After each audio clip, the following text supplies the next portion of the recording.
여러분, 우리가 인생을 살아가다 보면요, 배신을 당하는 경우가 가끔 있습니다.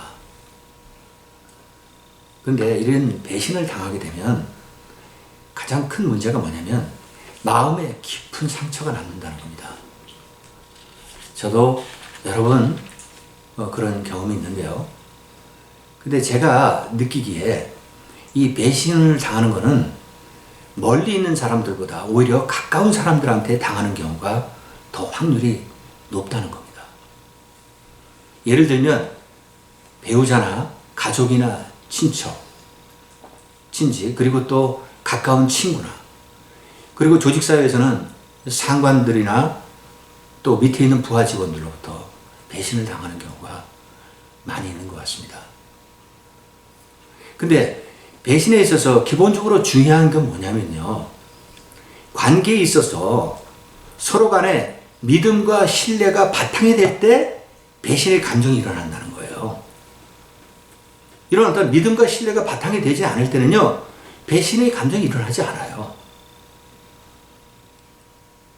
그래서 이스라엘의 유명한 철학자 아비사이 마갈릿이라는 사람은 자신에 있어서 배신해서 뭐라고 이야기하고 있냐면요, 배신은 인간관계에 있어서 강한 접착제를 떼어나는 것 같다라고 이렇게 주장하면서, 배신이 성립하려면 관계에 있어서 마음의 상처가 발생을 했을 때 배신의 감정이 일어난다 라고 이야기하고 있습니다. 근데 우리가 성경에서도 보면요, 이런 배신의 사건들이 여러 곳에서 나타나요. 그 예를 들어서 말씀드리면 요셉의 경우를 한번 보십시오. 요셉은 형제들로부터 배신을 당해서 결국에는 애굽의 노예로 팔려갔잖아요. 그런데 하나님께서 요셉을 축복하셔가지고 요셉이 애굽의 총리의 자리에 오르기까지 하셨어요. 그러한 요셉은요, 형들이 자신을 배신했을지언정 가족들이 정말 굶주리고 기근으로 힘들어졌을 때 자기가 있는 땅으로 가족들을 불러서 살려냈습니다. 그리고 다윗 왕을 한번 보세요. 다윗도 자신의 아들 압살롬으로부터, 그리고 자신의 그 부하 아히도벨로부터 배신을 당했습니다. 그래가지고 여기저기 쫓겨다니고 도망다녔어요. 그런데 결국 압살롬은 요압 장군과 그 부하들로부터 죽임을 당했고, 아히도벨은 자기 스스로 목숨을 끊어서 자살을 했습니다. 제가 왜 오늘 이 말씀을 드리냐면요, 오늘 본문이 배신의 내용을 다루고 있다는 겁니다. 지난주 말씀에서 가룟 유다가 배신의 이야기 우리가 나눴었는데, 근데 오늘은 나머지 11명의 제자들도 예수님께서는 그들을 향해서 너희들도 나를 배신할 것이다 라고 예언을 하고 계시는 거예요. 여러분, 우리나라 속담에 믿는 도끼에 발등 찍힌다는 말이 있습니다. 이 말은 결국 배신에 대한 이야기인데, 여기서 우리가 한 가지 생각할 수 있는 것은 믿음이 크면 클수록 마음의 상처도 더 커진다는 거죠. 그러니까 예수님은 어떠하셨겠어요? 자신이 선택하고 부르신 12명의 제자들, 그들과 3년 반 동안 공생애를 같이 하셨잖아요. 그리고 예수님께서는 그들을 복음으로 가르치셨어요. 그런데 그들이 결국에는 어떻게 했습니까? 예수님을 배신했어요. 특히 가룟 유다는요, 계획적으로 의도적으로 예수님을 배반한 겁니다. 아주 죄질이 나쁘죠. 그런데 예수님께서는 그런 가룟 유다를요, 그냥 버리시지 않으셨어요. 끝까지 그가 회개하고 돌아오기를 기다리시면서 그리스도의 사랑으로 베푸셨습니다. 우리가 지난주에 살펴봤잖아요.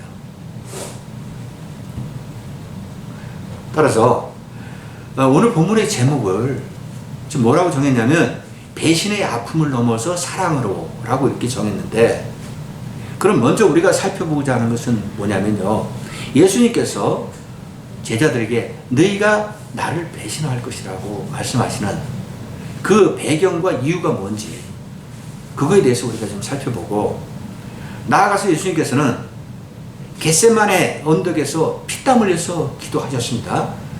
그러면 그 기도하셨음을 통해서 그 당시의 제자들이나 오늘날 우리들에게 무엇을 가르치시고 강조하시려는 건지, 그거에 대해서 우리가 함께 생각해 보자는 겁니다.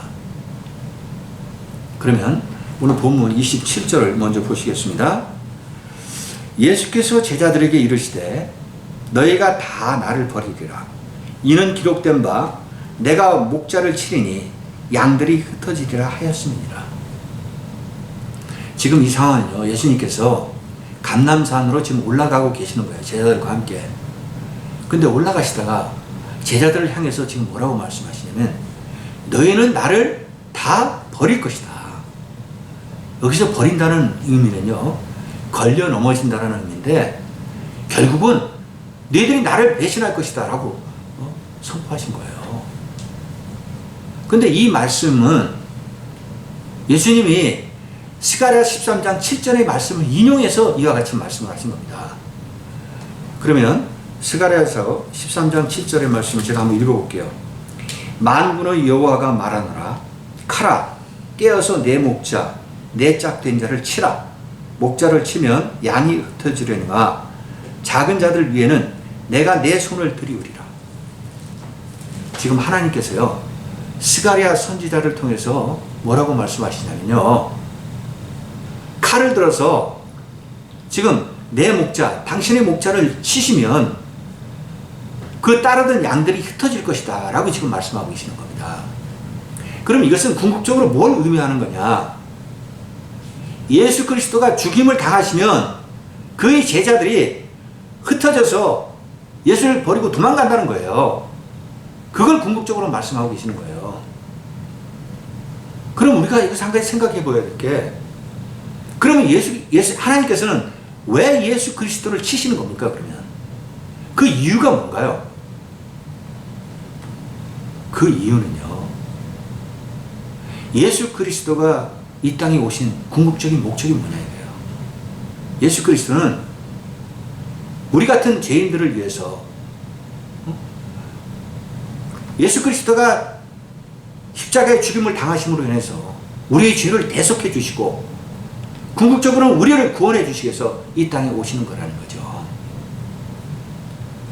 그리고 이 말씀은 이미 하나님께서 여러 선지자를 통해서 예언하신 말씀이에요. 그 말씀은 그대로 성취되고 있다는 겁니다.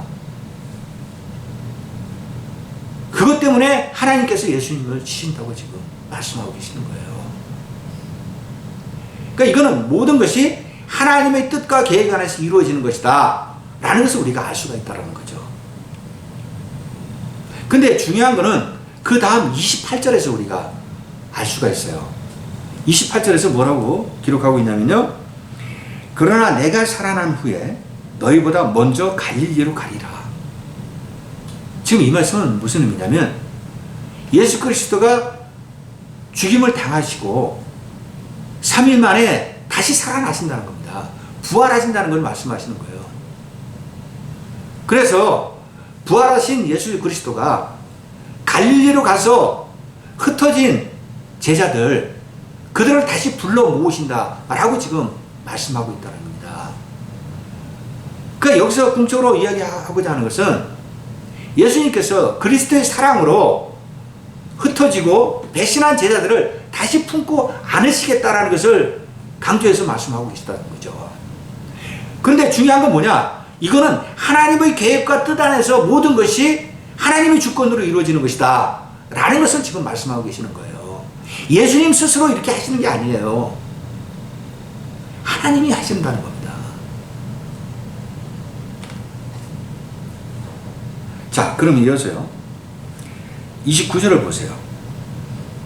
베드로가 여짜오되 다 버릴지라도 나는 그리하지 않겠나이다. 지금요, 예수님께서 제자들을 향해서 너희들이 나를 다 버리고 배신할 것이다 하니까 베드로가 불쑥 나서면서 뭐라고 그럽니까?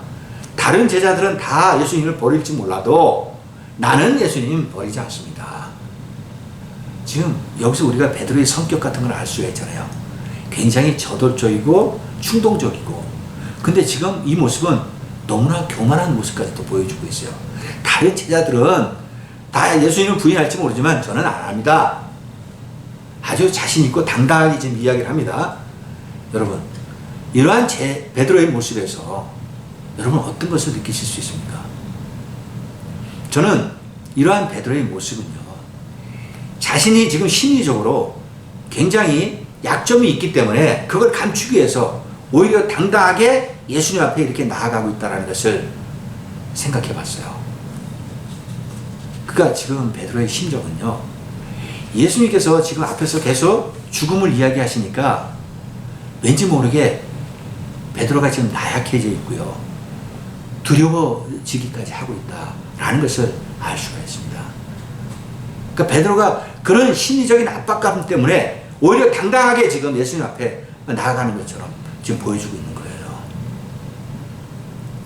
그런데 여러분, 오늘날 우리나라 정치인들 한번 보십시오. 그들의 모습에서 베드로와 똑같은 모습을 저는 볼 수 있었어요.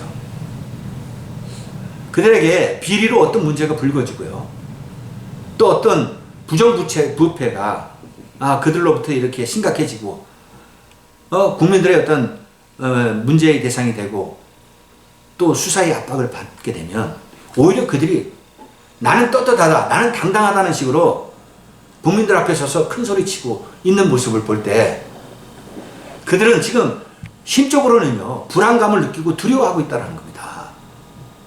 자기의 그런 약점을 커버하기 위해서 오히려 당당한 체 하는 거예요. 그래서 제가 지금 베드로와 같은 모습을 그들한테도 볼 수 있었다고 지금 말씀을 드리는 겁니다. 이어서 보세요. 30절, 31절 보십시오. 예수께서 이르시되 내가 진실로 내게 이르노니 오늘 이 밤 닭이 2번 울기 전에 내가 3번 나를 부인하리라. 베드로가 힘있게 말하되 내가 주와 함께 죽을지언정 주를 부인하지 않겠나이다 하고 모든 제자도 이와 같이 말하니라. 지금 예수님께서는 베드로의 마음의 중심을 다 보신 겁니다. 베드로가 예수님을 배신할 걸 다 알고 계시는 거예요. 예수님께서 베드로를 향해서 뭐라고 그러십니까? 오늘 이 밤에 닭이 울기 전에 네가 나를 3번 부인한다는 겁니다. 네가 나를 배신할까라는 겁니다. 그에 대해서 베드로가 예수님한테 지금 뭐라고 그럽니까? 더 힘있는 모습으로, 더 자신 있는 당당한 모습으로 예수님한테 뭐라고 그러냐면, 예수님, 제가 예수님과 함께 죽을지언정 나는 절대 예수님을 부인하지 않습니다 라고 아주 강한 모습을 드러내고 있어요. 근데 예수님은 이미 베드로가 어떻게 할 거라는 걸 다 알고 계시잖아요. 그러자 옆에 있던 나머지 제자들도 뭐라고 그럽니까? 베드로와 함께 이구동성으로 저희들도 결코 예수님을 부인하지 않습니다, 배신하지 않습니다 라고 소리치고 있는 거예요. 여러분, 근데 실제 그 결과는 어떠했습니까? 우리는 이미 성경에서 그들이 어떠했는지 다 알고 있잖아요. 예수님이 붙잡히시자 한 사람도 남김없이 예수님을 떠나고 그들은 도망갔어요. 그리고 결국 그들은 예수님을 배신했습니다. 베드로는요, 특히 더했어요. 예수님이 말씀하신 대로 3번 부인했고 예수님을 저주까지 했다고 그렇게 기록하고 있어요. 그게 베드로의 모습이었다고요. 자, 그럼 이어서 32절부터 34절 보시겠습니다.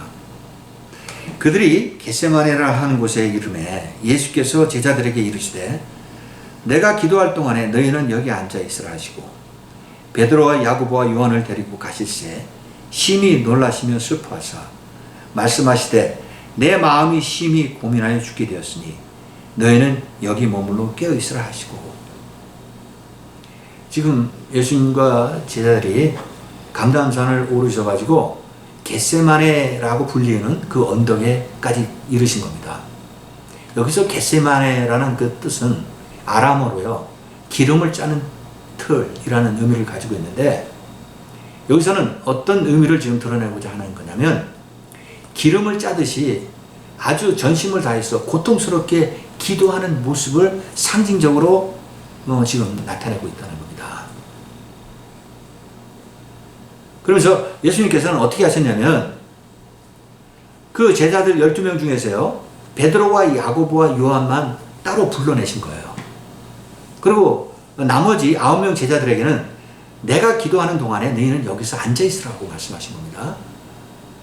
그럼 이 말씀은 어떤 의미냐? 내가 기도하는 모습을 너희들은 보고 배우라는 겁니다. 그걸 가르치시는 거예요. 그러면서 예수님께서는 이 3명의 제자들과 함께 앞으로 더 나아가신 겁니다. 그러면 여기서 우리가 한 가지 생각해 볼 수 있는 게, 왜 그럼 예수님은 이 베드로, 야고보, 요한 이 3명의 제자들만 데리고 이렇게 함께 동행하시는 겁니까? 그 이유가 뭘까요? 근데 우리가 앞에서도 우리가 살펴봤듯이 예수님께서는 중요한 상황과 순간에서 이 3명하고는 같이 하셨어요. 야이로 회당장 딸이 아팠을 때 그 집에 가실 때도 3명하고는 같이 가셨고요. 그리고 또 변화산에 오르실 때도 이 3명하고만 같이 오르셨습니다. 그럼 왜 이 3명이냐 이거죠. 그거는요, 예수님께서 지금까지 하셨던 모든 행적들을 그들을 통해서 증인으로 내세우기를 원하셨던 겁니다. 그래서 그들을 특히 3명을 데리고 다니셨던 거예요. 그리고 또 예수님께서는 그들과 함께 동행하시면서 3명과 함께 뭐라고 말씀하셨냐면, 내가 심히 놀랍고 슬프다라고 말씀하시나요? 여기서 놀랐다는 말은 내가 너무 지금 고통스럽고 슬픈 마음이다 라고 말씀을 하시는 겁니다. 그리고 또 뭐라고 말씀하냐면, 내가 심히 고민스럽고 죽고 싶은 심정이다 라고 말씀하셨어요. 이게 뭡니까? 지금 예수님께서는 당신이 지금 제 자신이 지금 십자가에 못 박혀 죽으실 걸 알고 계시잖아요. 근데 지금 연약해지시고 지금 어떻게 보면 두려워하시는 그런 모습까지도 우리가 볼 수가 있다는 겁니다. 이건 뭘 말하는 겁니까 지금? 그건요, 예수님은 하나님이시면서 또 완전한 인간이시기 때문에 그렇다는 겁니다. 지금 여기서는요, 예수님의 그 인간적인 측면이 더 드러나고 있는 거예요. 예수님께서 생각하시기에 다가올 십자가의 죽음이 자신이 혼자 감당하기에는 너무나 버겁고 힘들고 고통스럽게 느껴지신 겁니다. 그래서 제자들에게 자신의 그 솔직한 감정을 표현하신 거예요. 그러니까 여기서 우리가 알 수 있는 거는 예수님이 우리와 똑같은 인간이시라는 거예요. 육체적으로, 그리고 영적으로, 감정적으로 똑같은 거예요. 그러니까 예를 들면 예수님도 슬퍼하시면 우시고요, 예수님도 기뻐하시면 웃음 지으시고, 예수님도 고통스러우면 힘들어 하시고, 또 예수님은요, 남들이 잘못한 거 있으면 그걸 꾸짖으시고, 우리가 똑같다는 겁니다.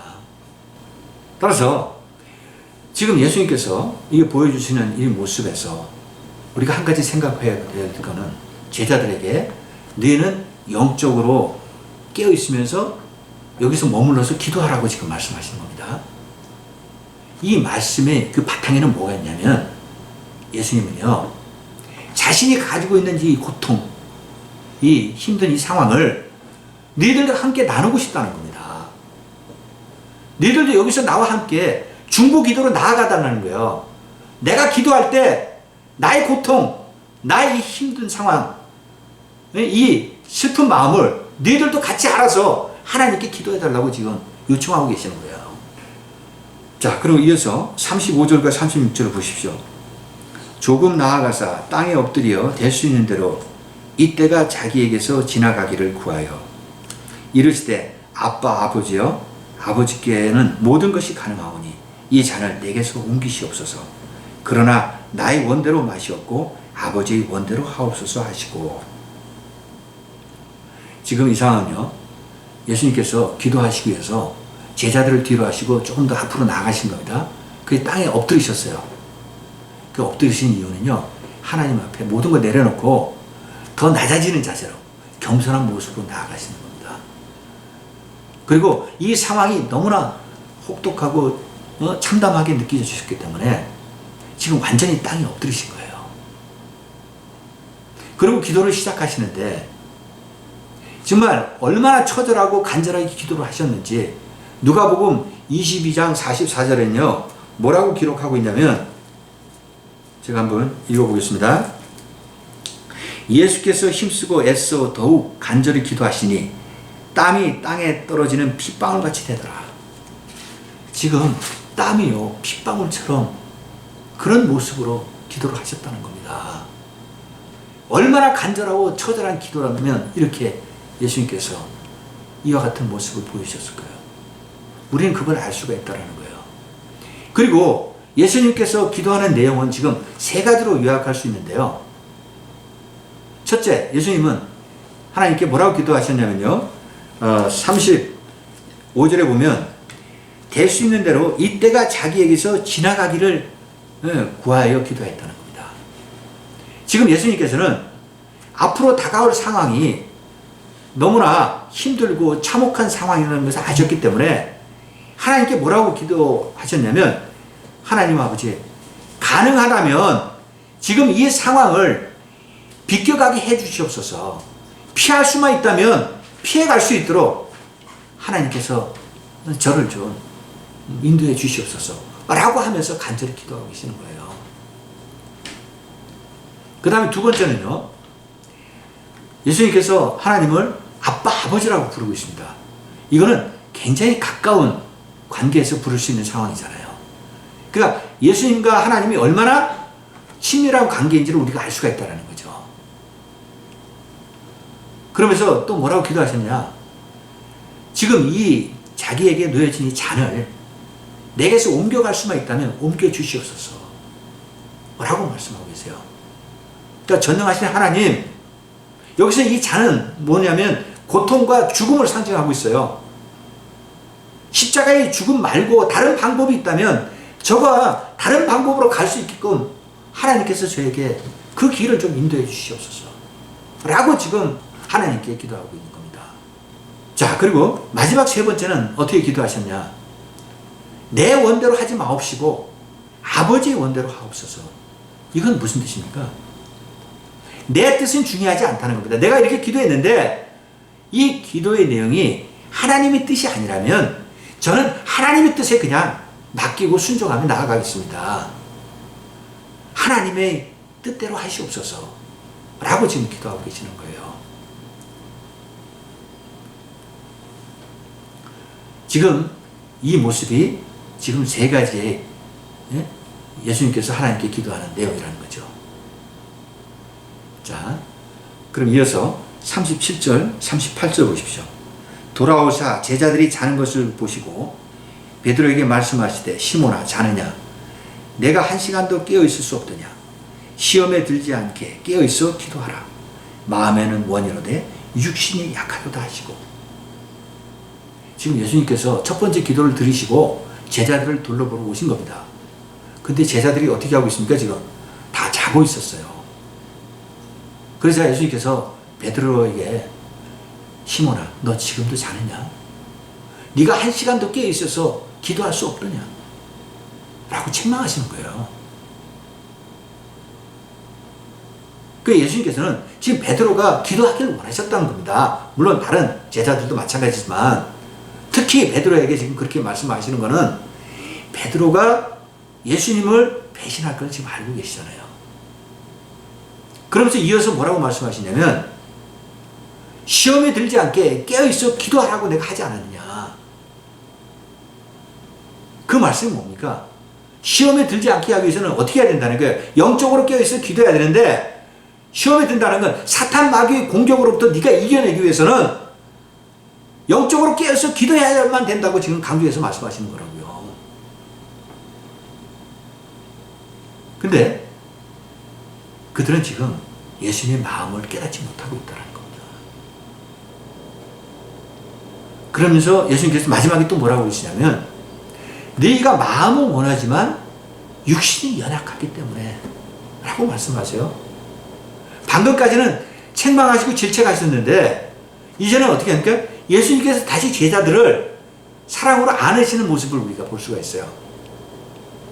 그래, 너희들이 지금 육신이 연약하기 때문에 피곤해서 자는구나.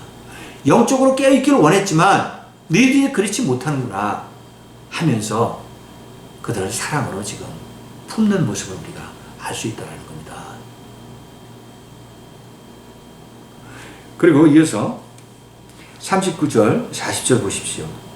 다시 나아가 동일한 말씀으로 기도하시고 다시 오사 보신즉 그들이 자니 이는 그들의 눈이 심히 피곤함이라 그들이 예수께 무엇으로 대답할 줄을 알지 못하더라.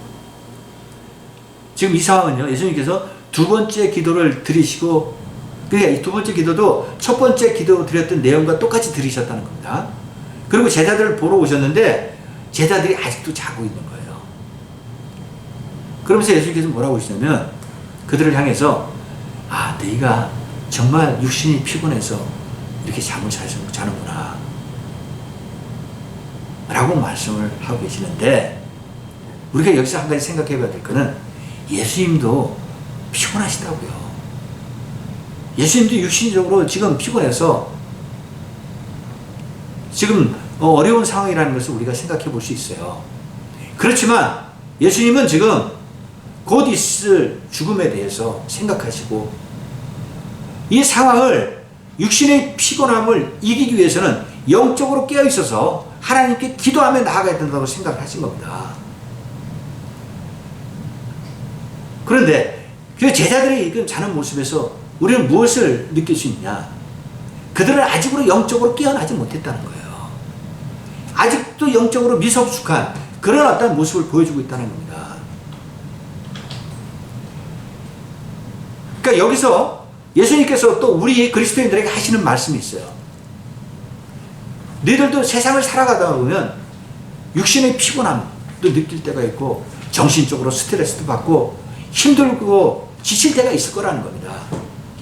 그럴 때 네가 그걸 이겨내기 위해서는 어떻게 해야 되느냐?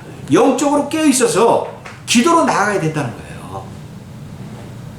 그러면 성령 충만함으로 인해서 육신의 피곤함도 이길 수 있다라고 말씀을 하시는 거예요. 그래서 예수님께서 뭐라고 말씀하십니까? 수고하고 짐진 자들아 다 나에게 오라. 내가 너희들을 쉬게 하리라고 말씀하시잖아요. 그러니까 진정한 안식과 힘은 어디에 있다? 예수 그리스도 안에 있다라는 겁니다. 예수 그리스도 안에서 깨어서 기도할 때 너희들이 육신의 피로, 정신적인 스트레스, 세상의 모든 어려운 거 이겨낼 수 있다라고 말씀해 주시는 거예요. 그리고 이어서 41절 42절을 보세요. 세 번째 오사 그들에게 이르시되 이제는 자고 쉬라 그만 되었다. 때가 왔도다. 보라 인자가 죄인의 손에 팔리느니라. 일어나라 함께 가자. 보라 나를 파는 자가 가까이 왔느니라. 예수님께서 세 번째까지 기도를 드리시고 다시 제자들을 보러 오셨습니다. 근데 제자들이 아직도 자고 있습니다. 근데 예수님은 방금은 책망하고 질책도 하셨잖아요. 근데 여기서는 지금 달라진 모습을 보여주고 계세요. 뭐라고 말씀하시냐면 이제 자고 쉬어라고. 그만 되었다라는 겁니다. 그러면서 또 때가 왔도다. 그리고 마지막에는 뭐라고 하십니까? 일어나라 함께 가자 라고 말씀하셨어요. 완전히 달라진 모습이죠. 그럼 왜 이렇게 하시는 겁니까 지금? 예수님께서는요 마지막 세 번째 기도까지 드리시고 이제는 마음이 평안해지신 겁니다. 이제 모든 상황을 하나님께 맡기고 하나님 뜻대로 순종하며 나아가야 되겠다고 결단을 내리신 거예요. 그리고 제자들한테 오신 겁니다. 그래 자고 쉬라는 겁니다. 그만 되었다는 겁니다. 이제 기도는 이걸 끝났다는 겁니다. 그러면서 뭐라고 그러시냐면 때가 되었다라고 또 때가 왔다고 말씀하시잖아요. 이거는 하나님의 시간, 하나님의 때가 왔다라는 겁니다. 이제 예수님께서 그들의 손에 잡히셔서 이제 죽음의 길로 갈 때가 다 이르렀다라고 말씀하신 거예요. 그리고 마지막에 예수님께서 제자들에게 뭐라고 그러십니까? 일어나라, 함께 가자는 겁니다. 예수님은 제자들이 예수님을 배반하고 배신할 걸 아셨잖아요. 그런데도 끝까지 그들을 포기하지 않으시고 그리스도의 사랑으로 지금 안으시는 거예요. 응? 함께 가자는 겁니다. 그 이건 어디하고 연결됐냐? 앞에서 우리가 28절에서 예수님께서 돌아가시지만 3일 만에 부활하셔서 결국은 제자들이 갈릴리에 오기를 먼저 가셔서 기다리신다고 말씀하셨잖아요. 내가 너희를 기다리겠다는 겁니다. 내가 너희를 사랑으로 안고 그리스도 안에서 우리가 함께 가자는 겁니다. 그걸 지금 강조해서 말씀하고 계시는 거예요. 여러분, 오늘 본문을 마무리하겠습니다. 오늘 본문에서요, 강조하는 것은 뭐냐? 우리 그리스도인들에게 너희들은 항상 영적으로 깨어있어서 기도하라는 겁니다. 그리고 하나님의 때와 하나님의 말씀에 순종하며 나아가야 된다는 것을 말씀하고 계세요. 너희들이 지금까지 너희 뜻과 너희 방법대로 살아왔다면 이제는 달라져야 된다는 겁니다. 이제는 하나님께 모든 걸 맡기고 하나님의 뜻에 따라 나아가는 진정한 그리스도인이 되어야 된다라는 것을 말씀하고 계시는 거예요. 따라서 마지막으로 말씀드릴 수 있는 것은 우리 그리스도인들은 그리스도와 연합한 자들이라는 겁니다. 그렇기 때문에 믿지 않는 자들하고는 구별되는 삶, 거룩한 삶, 차별화되는 삶을 살아야 된다는 것을 강조하고 계시는 거예요. 그것이 바로 진실된 그리스도인으로 거듭나는 모습이다 라는 것을 말씀하고 계신다는 거죠. 자, 그럼 이 말씀을 또 한 주간도 마음속에 새기시면서 그리스도와 동행하시고요, 주 안에서 승리하는 여러분 되시기를 간절히 축원드리겠습니다.